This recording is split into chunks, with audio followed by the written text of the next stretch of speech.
Kalau Tuhan tua boleh bahagia dua sama rasa yang kali banyak kamu pun jangan berubah. Terima kita apa adanya, gak usah pusing orang lo bilang gak sedih.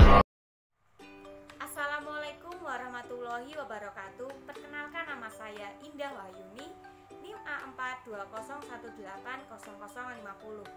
Saya peserta KKN Virtual 2021-2022 Pendidikan Biologi Universitas Muhammadiyah Surakarta. Alhamdulillah pada tahun ini kita melaksanakan KKN secara virtual karena keadaan tidak memungkinkan untuk kita keluar dari Pulau Jawa dikarenakan pandemi COVID-19 yang masih beriringan dengan kita. Kita melakukan KKN virtual secara masing-masing atau individu di rumah masing-masing agar tidak terjadi kerumunan. Namun, kita banyak sekali menerima ilmu dan pengalaman baru dari KKN virtual yang telah kita laksanakan. Alhamdulillahnya, 3 pemateri yang memberikan materinya untuk KKL virtual 2021-2022 sangatlah bermanfaat dan sangatlah berguna bagi kehidupan kita. Yang pertama, terdapat pakar materi dari Ibu Fitri yang berjujukan mengenai epidemiologi, dan yang kedua terdapat mengenai vektor penyakit, dan yang terakhir ada tumbuhan sebagai agen imunodulator. Untuk mengetahui video selanjutnya mengenai materi 1, 2, dan 3, simak video selanjutnya. Selamat menikmati. Apa itu epidemiologi?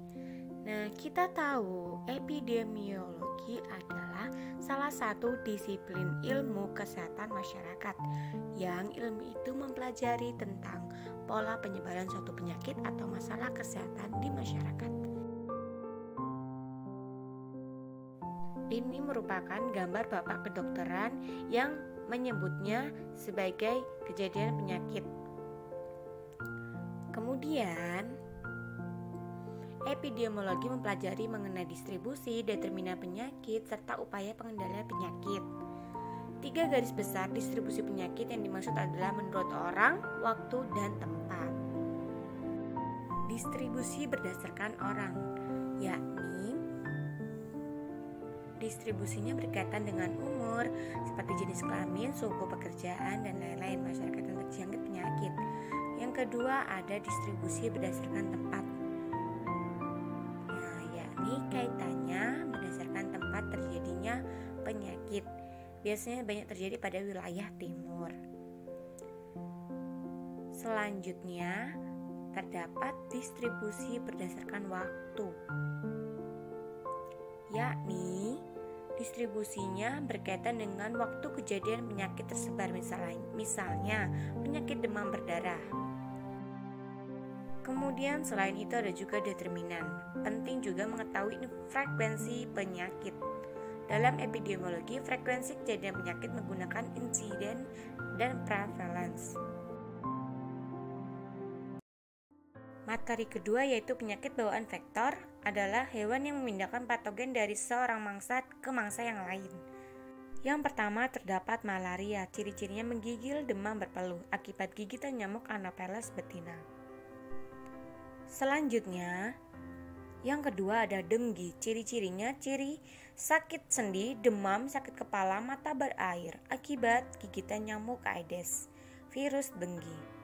Yang ketiga ada Zika, ciri-cirinya demam, ruam, sakit sendi, konjungtivitis akibat gigitan nyamuk Aedes.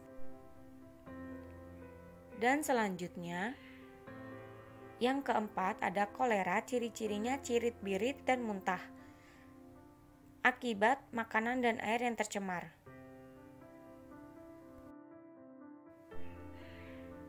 Selanjutnya yang kelima ada kepialu, ciri-cirinya demam, usus berdarah, dan ruam merah akibat makanan dan air yang tercemar. Biasanya pada lalat dan lipas. Yang kelima ada leptospirosis. Ciri-cirinya demam, sakit kepala, dan sakit otot akibat tanah, makanan, dan air yang tercemar. Biasanya dimulai dari apabila lalat mengunjungi kawasan sampah, patogen yang ada pada sampah akan melekat pada badan dan kakinya. Kemudian lalat itu hingga pada makanan yang terdedah. Patogen yang dibawa akan terkena pada makanan tersebut. Selanjutnya, patogen akan masuk ke dalam badan manusia apabila manusia makan makanan terdedah tersebut. Nyamuk itu mempunyai patogen di dalam badannya. Kemudian, sewaktu mengisap darah manusia, air liur nyamuk akan dialirkan ke dalam badan manusia. Nah, nyamuk lain yang menggigit mangsa akan mendapat patogen. Patogen itu kemudian dipindahkan ke mangsa yang seterusnya. Materi yang ketiga yaitu tumbuhan sebagai agen imundulator. Nah, yang biasanya kita kenal sebagai obat tradisional. Sebagai gangguan pencernaan contohnya, terdapat tumbuhan seperti yang pertama ada temunggiring, kunyit, dan temulawak, kemudian jahe, ada juga lempuyang, dan yang terakhir ada lengkuas, dan masih banyak lagi contohnya.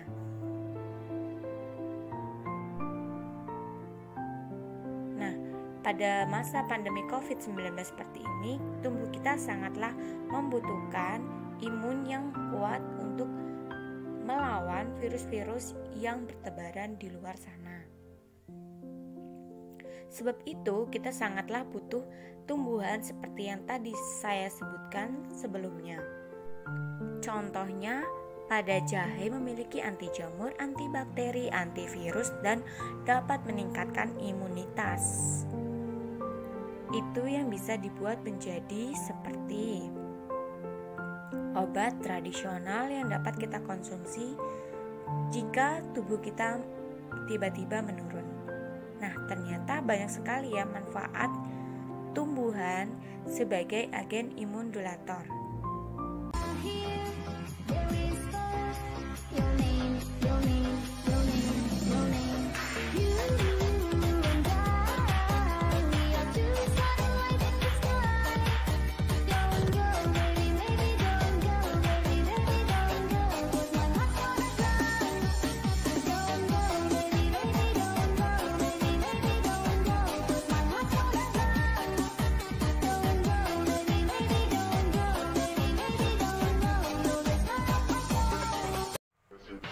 Dari pemateri 1, pemateri 2, dan pemateri 3